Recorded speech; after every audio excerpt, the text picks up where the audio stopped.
Good morning, everyone. This is your girl, Angel Queen.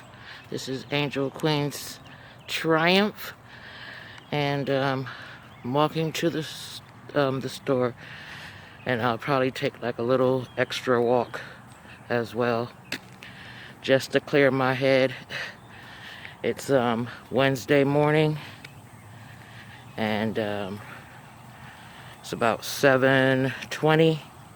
7:25, somewhere around in there, in the AM. Sun's up, still decent. It's not hot yet. Later on, when I get back from the store and from my walk, I'll most likely be working on the tent again and finishing up some parts of that. I won't be recording the entire thing, just heads up, simply because yesterday I was doing some work on it. I had to redo the plastic at the bottom of the tent on the outside, and then it took me about 2 hours to get the guy line situated and the tent straightened out itself, because once again, this tent was not made for guy lines. It's something that I made myself. Guy lines, by the way, G-U-Y lines, are what you'll use to like hold your tent down so that the wind doesn't carry it away, and also to extend the space on the inside. And so that's what basically they're used for. I do have them in. I just need to get them, at least the front ones, pushed further into the ground. For some reason, there's something underneath the ground in certain areas that feels like cement, and it just can't push through. And so what I thought to do was to take a piece of metal that was really sturdy and hard and drive it through the ground first before sliding the guy lines in. And then trying to do that, it still wouldn't go down. So trying to bang it in with a hammer, it just won't penetrate. So I know it's not just simple rocks underneath there.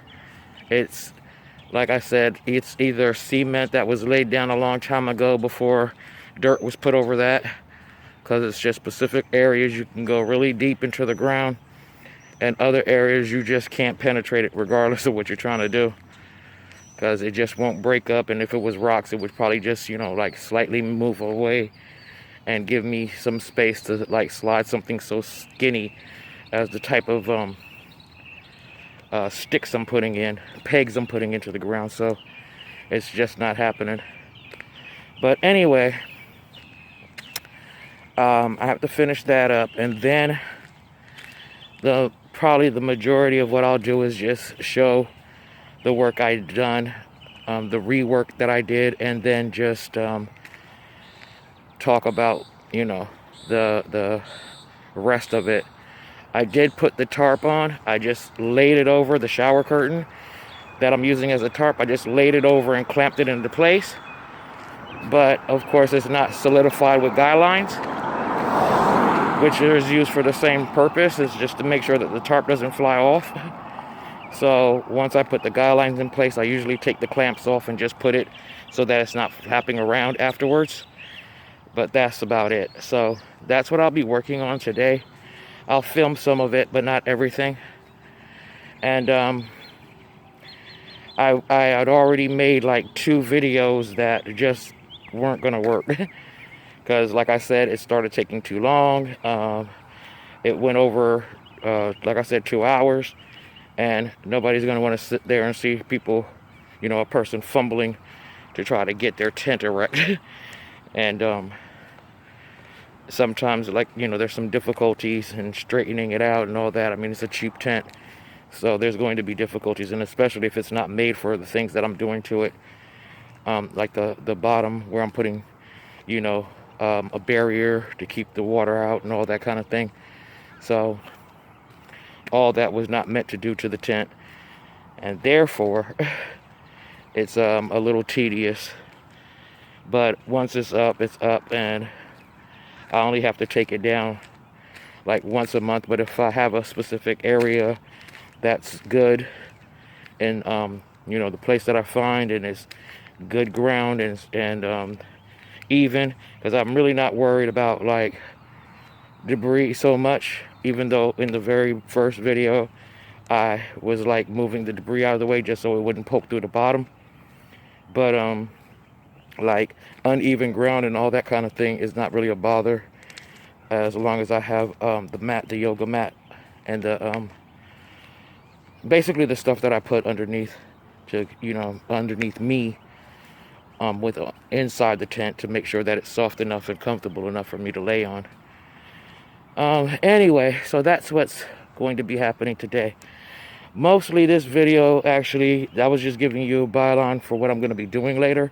But mostly this video is about a situation that happened a few days ago, where once again, in trying to get someone to understand what I'm going through, which is, of course, my mother, talking to her is like talking to a brick wall. When you're dealing with a narcissist, they can't see anything they've ever done wrong, because in their eyes, at least to the outward world, the outer world, in their eyes, they need to make sure that they look perfect in everything.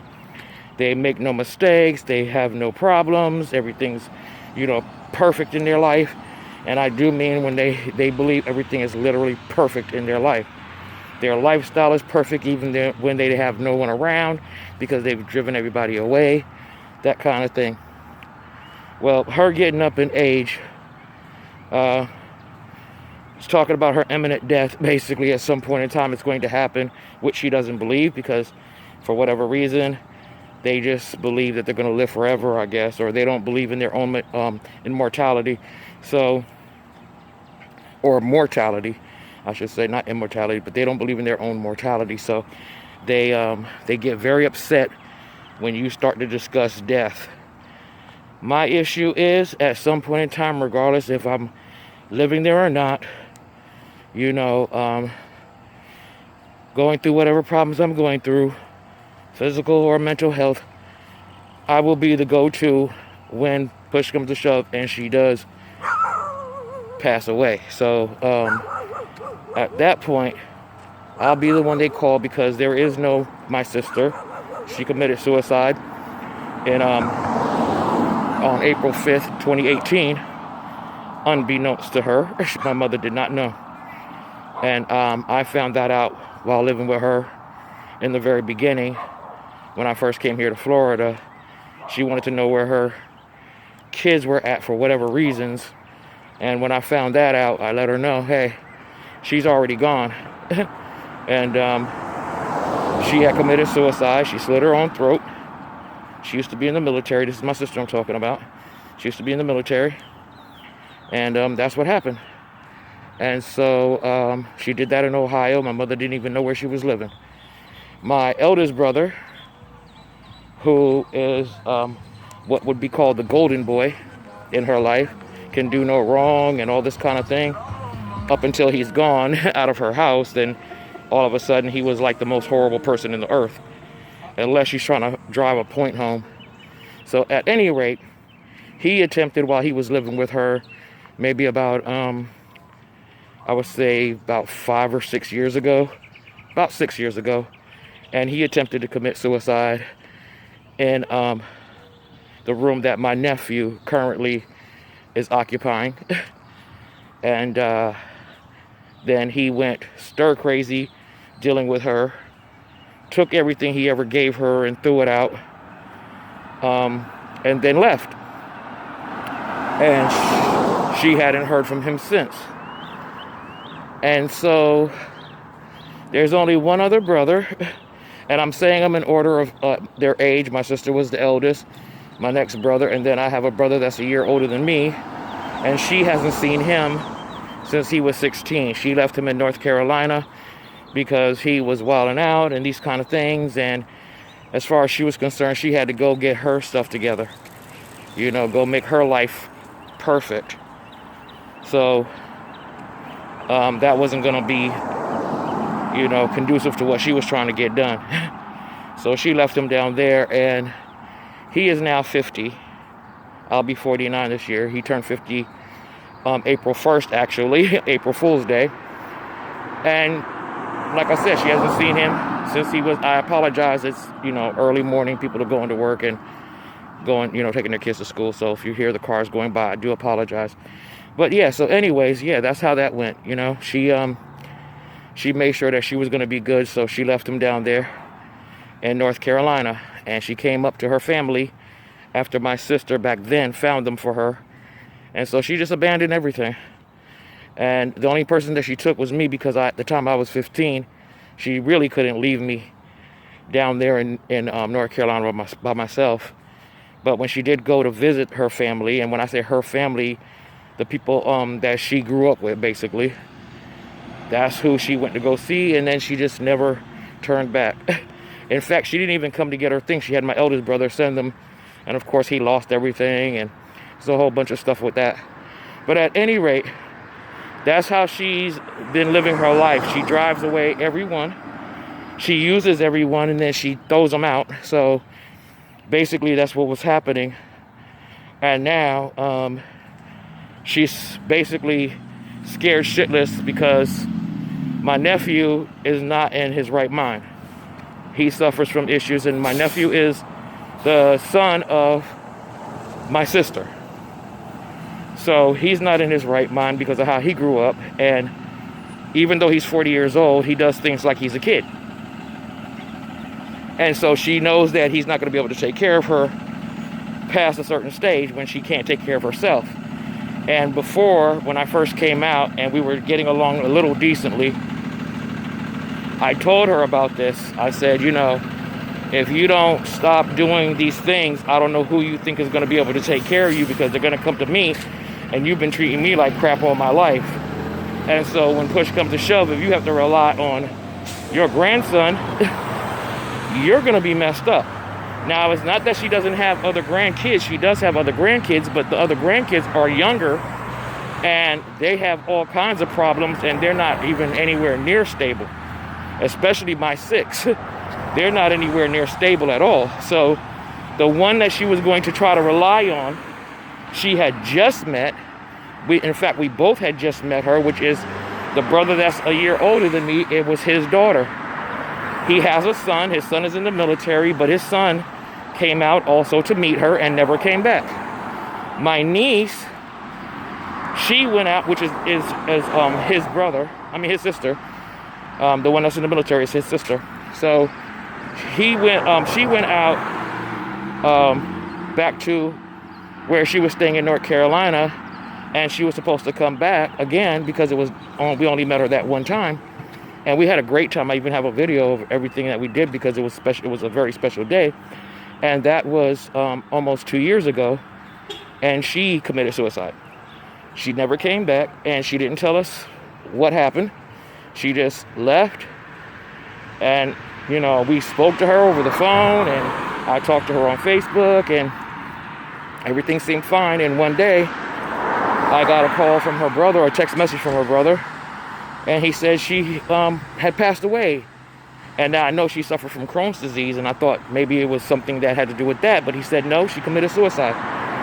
She was a veterinarian tech, and what she did was basically take something that was for the animals, I guess, to be put to sleep, euthanized, and she took it and went to sleep and never woke up. So, and what was so messed up about that, I'm not laughing about the situation, what was so messed up about that is how my mother reacted. She couldn't squeeze tears out of her eyes to save her life because she didn't feel a connection to her, like she never feels a connection to anyone. So I was bawling, and even though I only met her once, that's my little niece. So, and knowing that I was expecting to see her again, that hurt. And so I'm bawling, and I looked up, and she was just dry-eyed, trying to squeeze something out and have an emotion and trying to mimic me. And that's another thing narcissists do. They will mimic your emotions because they themselves don't have emotions. Not like those. Not genuine anyway. And so it was strange to me because she had only met her once, but when I was speaking to her about certain things, she actually said that she was going to ask her to basically take care of her when she got to a stage if she couldn't take care of herself. And I'm thinking to myself, you know, you just use people so much. You don't even know this child, and she has her own problems with her Crohn's disease and other things going on, and she's already had operations. Hers was that severe. And you think she's going to want to take care of you? You know, she's going to want to take care of you? I don't understand that. And so, basically, after she realized she wasn't going to be able to use her, she knew she was going to have to rely on me. And so she calls me, we're talking, and she goes into this whole spiel, you know, about how she didn't do a will yet, and she doesn't have life insurance and all this. And I'm thinking, what happened? And she's telling me about how I never thought about that. I'm thinking, how do you never think about the fact that you're getting older and that eventually you're not going to be able to do things for yourself? You know, even if she makes it to 95 and still has all her faculties, that's all well and good. But she's deteriorating, and she doesn't even pay attention to the fact that she's deteriorating. And then intentionally, she does things to harm herself so that she can have some kind of sympathy from people. Now, she doesn't get it from us. Because, well, she was getting it from me, but she doesn't get it from me anymore. But she was, and I thought, yeah, maybe I should care, because either way, no matter what she did, she had her messed up childhood, and maybe I should care. But then when I'm speaking to her and I'm saying things, she's getting upset for the very thing that she knows is going to happen.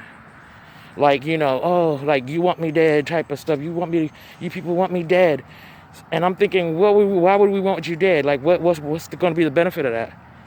Because we already know you're not leaving anybody anything. You don't have it like that in your mind to do stuff like that. You're selfish. Even now you're selfish. You know what I'm saying? So why would we be making sure you're off? Like, what are we getting out of that? We leave you. You don't leave us. We leave you. You left us a long time ago. And so now when we're done and fed up with the things that you're doing to us, even in our older years, like we're still kids, we leave you. We all leave you. Because we can't take it. We already have our own demons to work with and fight with. And then you're adding fuel to the fire. And so we got into this huge, angry, argument, especially because I had recorded her. And when I said to her, how would I know that you were going to talk mess about me after you did something for me? How would I know that? And I don't know. Well, you should know, because I know you.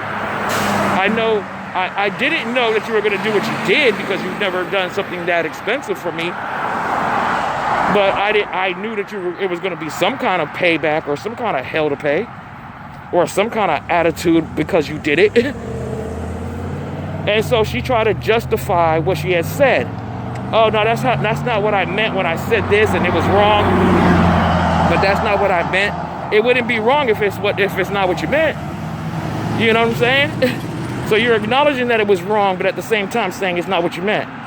That doesn't make sense. But I couldn't take it anymore, and I just blasted off on her. And it's not the first time I've done it. I don't feel bad after I'm done doing it, because it's never going to penetrate through her mind, and it's irritating and frustrating to deal with. And so I just go off on her, because everybody's done it. All her kids have done it, because they just can't take it anymore, and she's just really on some nonchalant thing. And that's another thing that I cannot stand about a narcissist, is that they're very nonchalant about how they treat you. It's like, they can remember every bad thing you've ever done from the time you were a newborn baby, but anything you've ever done good is a problem. And I asked her why, when I had my first son, we were living together in Staten Island. Or let me say it like it was. I was living with her in Staten Island. When I had my son, I was 18. I started working at a nursing home while I was still pregnant in order to be able to take care of him when he was born. And so when he was born, of course, I had to take leave, and I'm home taking care of him because she was at work, and it was just me and her at the time. And then, of course, the baby. But by the time he was 2 years old, she had met a man, and she had decided there's not enough room in this one-bedroom apartment because I stayed in the living room with my son, and she stayed in her room. So now because she met this man and she wants to have sex and do all these kind of things, I have to go. By any means necessary, I have to go. And so I didn't like the guy past a certain stage because I noticed that he was very racist. There was things that he was saying that wasn't cool. And although he was African American, like her, like, you know, she's West Indian, but she's black. But anyways, you know, it was like the things he was saying just didn't work for me. And then I would catch him out there with his ex-wife, you know, sitting in the car talking to her. And if I happened to catch him on the block, he'd be like, oh, I was helping fix her car. Not from the passenger seat, you weren't. You understand? So it was that kind of thing. And it got to the point where I'm sitting here saying to myself, like, you got to be kidding me that this man is more important to you than your grandson, because what she did was I was trying to get in. Well, she wanted me to go to his school. He was a professor, and he was also studying at Edgar something college. I can't remember. I don't know what his name was. It doesn't matter. But he was studying at a college. And at first I was going to go. When I first met him and I liked him, I was going to go. Then once I started seeing his shady ways, I was like, nah, I'm not going to this college. So I tried to get into Job Corps instead. At the time I was 20, because remember I said I had my son when I was 18. At the time I was 20 years old. I went and took care of all the paperwork and everything to get into Job Corps. They told me that they would accept me and so forth and so on. But then I guess in realizing, wait, you're about to turn 21 soon. Nah, we're not going to be able to accept you because that's the cutoff age, 21. And so I go back to her place and tell her, hey, my bags was already packed and everything. I was ready to go because I'm taking care of the paperwork. I'm thinking I'm going to be accepted. And it was a program for women, young women with children. And so I was like, yeah, okay, this is going to be good because I can make money, learn a skill, this, that, and the third. And here she goes telling me, you're going to have to leave anyway. Like, you know, when I came to her and I said, hey, they're telling me I'm not going to be able to get in because I'm going to be turning 21 soon, and that's the cutoff age. And, you know, now I don't have anywhere to go. And she was like, well, I don't know what you're going to do, but you got to go out of here. Because now her boyfriend at the time, his name was Frederick. Frederick has an 8-year-old daughter at that time and was saying that he was going to move her in. So she tells me that. And I'm sitting here saying to myself, you're going to make me leave with your grandson. And he's 2.5 years old. Just because this man wants to bring his daughter in. I said, okay, no problem, whatever. I went to Covenant House and everything in my life spiraled out of control from there. In the conversation we're having at this time, recently, I'm telling her, you know, that's what you did. And she's telling me it's because you didn't go to the college when I told you to. And I said, what does that have to do with my son? You could have kicked me out. I'm grown. I would have figured out a way to make it out there in the world. But you kicked out a 2-year-old child, your own grandson, over a man and his daughter whom you never even met. You never met his 8-year-old daughter. So, and mind you, it never happened. The little girl never moved in, and she ended up leaving that guy because she said she didn't like his ways. So I'm thinking, you know, for 14 years I wasn't in my mother's life. I didn't know where she was or what she was doing, and I really didn't care. I had 2 other children that she knew nothing about, all of that. And when I'm telling her this, she's coming up with excuse after excuse, and her main argument kept being that didn't take him in because I didn't go to the college that she wanted me to go to. I didn't go to college when she wanted me to go to that college. And I said, how do you justify that with kicking out your own 2-year-old grandson on the street because you know for a fact I had nowhere to go? It wasn't like, oh, well, you can go to your aunt's house or your older brother's house or somebody, you know, your sister's house. You knew I had nowhere to go. My sister had moved back to North Carolina. My brother moved to Pennsylvania with his 5 children and wife. And you're sitting here telling me that I can just get the heck out with my son. But mind you, she never did that to any of her other grandkids. if push came to shove, my nephew has been in her life since he was a baby, because we had to take care of him and my niece at the time up until she was 4. But we had to take care of my nephew all growing up. Around when he was 15, she sent him down to stay with my brother. All this kind of thing, but she wouldn't take in my baby. And so when I'm telling her this, she just coming up with excuse after excuse after excuse. And her main argument was, you didn't go to college, so he had to leave. I'm like, what? How? But it's frustrating to hear somebody say stupid stuff like that. And for my kind of mind, it's like, nah, no. You can't justify that. No, I'm not going to let that happen. You're bugging, you know? And so, yeah, I went off on her. It wasn't just that. It was other things too. But I went off on her because she has a habit, and what she told me, when it comes down to the males in the family, she helps them the way she helps them, which is bending over backwards like she's crazy. Seriously, like she will deplete her bank account to take care of them, simply because she says, and this is her excuse, I'll tell you the real reason why she's doing it, but she says, and her excuse is because men in this world have it hard. And I said, what? Men in this world have it hard, so women don't? Women weren't suffering with equality in the job place. Women weren't suffering from being raped, abused, and thrown out on the street by husbands and boyfriends, and left with children to raise by themselves. Women don't have it hard? Like, what are you talking about? Women struggle all the time.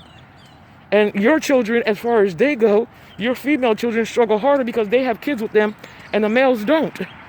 The males walk off and the women raise the kids. So what are you talking about? And that was her excuse as to why she bends over backwards for them. However, when push comes to shove, and I tell her this all the time, the two main men you take care of, which is my nephew and my brother, like I said, he was the golden child. They are the split image of my abusive father, her ex-husband, or her deceased husband, because she's a widow. She never got a divorce. In fact, I'm going to tell you this much. After all he's done to us, molesting us, beating her, treating us like crap, beating on us, and really trying to ruin us, she has his ashes in her closet in her house now. And no matter how many times during the time I had stayed with her, I begged her to throw them things out because it was causing a problem for me to be there taking care of her, and this man's ashes are sitting up in her closet like they're precious to her. They're not in an urn or anything. They're in a cardboard box inside of a plastic box. But the fact that you have this dead man's ashes in your house like that, he means the world to you, I don't understand that. Like I said, he was in the military. He had a heart attack, although he had a titanium heart. He was one of the first to get a titanium heart transplant, and he had that from the military and all that kind of thing. And it faltered, for whatever reason it faltered, and he had a heart attack, and he died. Well, he didn't die. He was a vegetable, and she was called in to pull the plug. And that was the end of that.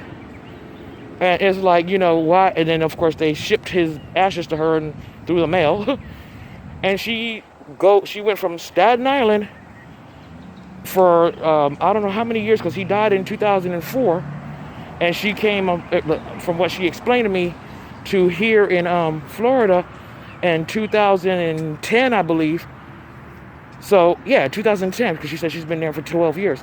So, what are you carrying this man's ashes all around for like that, instead of getting rid of him? But yeah, man, that's her mind. That's her mindset. I'm at the store now, so I'm going to stop this now and just resume when I'm done shopping. Alright, guys, I'm on my way back, and I'm not going to do too much more talking, but that's just basically what had went down recently, and why it's so good not to be around her 24/7. Like, it really is. And as much as I want to maybe be able to get a bigger tent and actual real true tarp and all that other stuff, when I do have all of that, and I will eventually have that, because I just prefer to be out in nature anyway, but more so just away from her and my family or relatives. I keep on calling them family, but you know what I mean, my relatives, because it's just not worth it. It's not worth my sanity, and I'm barely hanging on to that, trying to heal. I get to where I think I'm healed, and somebody sparks up a feeling in me, and I just run with it instead of what I was trying to teach myself to do, and which Guru, you guys can go check him out. And there's some other people too that I watch, like Dr. Romney with Med Circle and Car Chronicles. And like I said, I was watching Lee Hammock and this other guy, I think his name is Ben, from Raw Motivations. I'm not going to watch him or Lee Hammock anymore because I think that just fuels my fire when I see that what I was going through is legit, It's my story every time. And those two guys are self-aware narcissists, so they know what they're talking about. They're actually diagnosed, they go to therapy and all that kind of thing. So it's not a matter that they don't know what they're talking about. And Dr. Romney specializes in narcissism. So it's just like, those people are really fueling my awareness more so than what I already just knew on my own. They're validating how I've been feeling all my life and what I've been, struggling with in these people that I have as quote unquote family members, So it's just, I'll prefer to live literally somewhere else. It doesn't matter. One day I'll have my own apartment and all that when I can get everything together and get the help I need. Because even if I get help with my medical, I can work. Then if I can get my heart under control and my diabetes under control and my hypothyroidism and my migraines and my back pains and my knee pains and my ankle pains and all of everything else, if I could get all of that under control, and I know I can, if I wasn't so stressed, it wouldn't make it so much worse.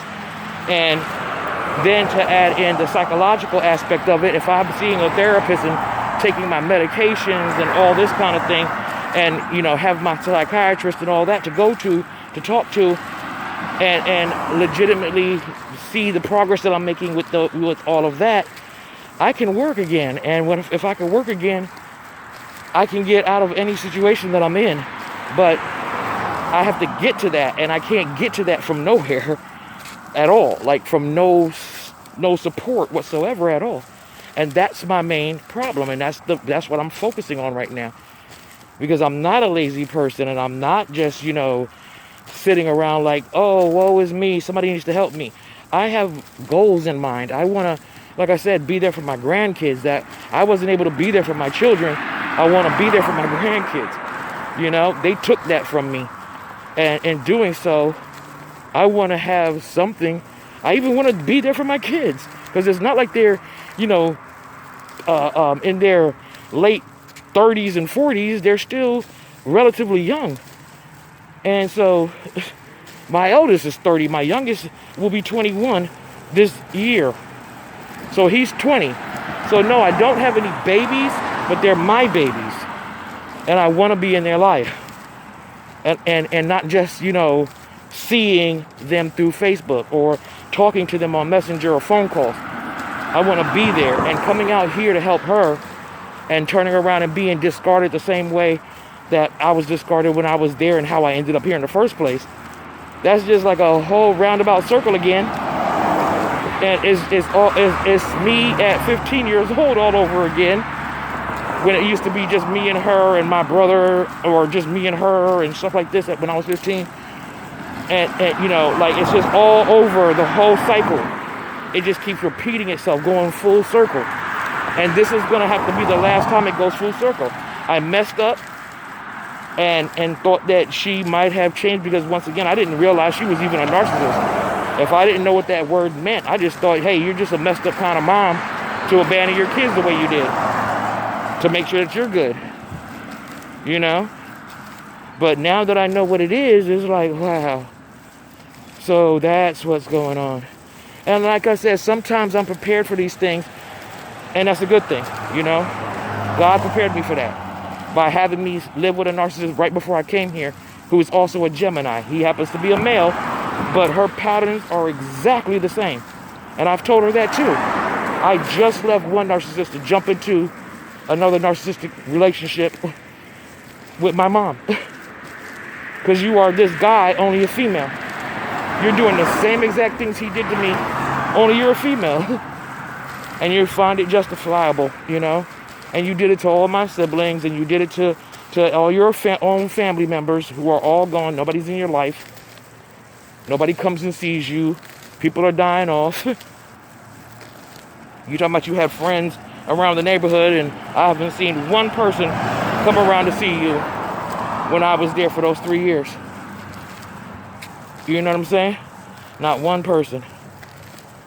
So I'm like, wow. Friends, huh? Now you don't have any friends. You made enemies. You burnt bridges. Now you're alone. And now you think that I should take care of you after what you did, regardless of what's going on with me. Regardless. Treat me like a pack mule. Like, just this is insane. And I'm just not willing to go through it anymore. Honestly, I'm not. So, anyway, I got my little stuff that I needed to have, my little personal items and things. So, head back to fix up the tent some more and get it, you know, ready for this rain that's going to be coming. It's going to be pouring down come Thursday. It's supposed to rain today, but they said only 30% chance and scattered thunderstorms. And usually when they say that, it technically doesn't rain in this particular state. I mean, not state, but I say state. This particular county, all over the place. Like, it doesn't rain all over the place. It'll rain somewhere else within the county, but not here when it's only that amount, that percentage. But tomorrow, however, is going to be 70%. So it's going to rain. And it's probably going to thunderstorm, and I'm going to have that tent in proper working order so that I don't get soaked. So that's what this is going to be. I'm going to go and take care of downloading this and get back to working on that. And like I said, I'll be back with what's going on with that. I'll film some of it and other parts just so that it's not extra long, because this is going to be a pretty decent long video right now that I'm going to get off of because I said I was going. But thank you guys for listening to me, and I do really appreciate having this outlet to go to be able to get some things off my chest. And if what I'm doing to help myself, even though if it sounds like it's like, you know, really, really bad, it's not as bad as you think compared to the alternative, you know? So anyway, I'll talk to you guys soon, and hopefully everybody out there is doing all right. Bye-bye for now.